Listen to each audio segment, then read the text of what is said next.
La prière est-elle destinée à être efficace? Et son efficacité est-elle proportionnelle à la quantité de prière? En d'autres termes, et comme le demandent souvent les enfants et les jeunes, ça sert à quoi de prier?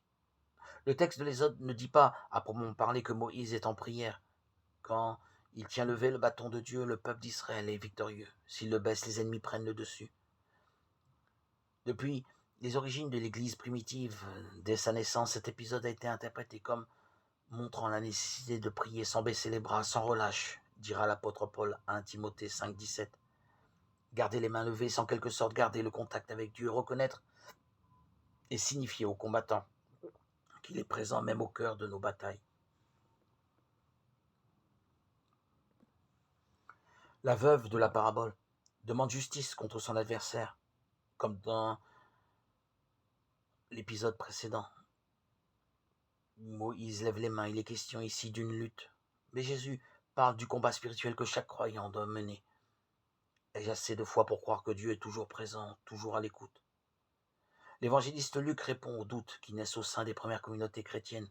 Pourquoi le règne de Dieu n'est-il pas déjà accompli? Dans la persécution ou face à l'injustice, les élus crient vers le Seigneur jour et nuit. Ils ne baissent pas les bras. Et le Seigneur leur fera justice. Il leur donnera la victoire. Gardez toujours le contact avec Dieu, reconnaître que Dieu est bien présent sans baisser les bras. Croire est un combat car la foi repose sur le doute. On ne peut prouver l'existence de Dieu. Telle est la liberté laissée à l'homme, splendide et à la fois terrible.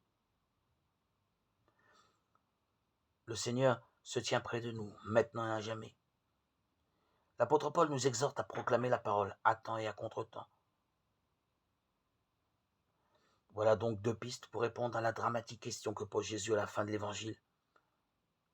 Le Fils de l'homme, quand il viendra, trouvera-t-il la foi sur la terre?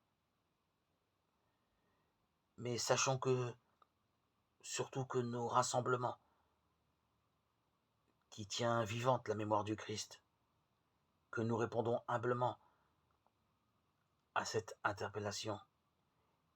Ces rassemblements permettront à notre foi d'être toujours nourrie. Un chrétien ne peut pas vivre seul ou être seul, isolé. Il lui faut une communauté, une assemblée.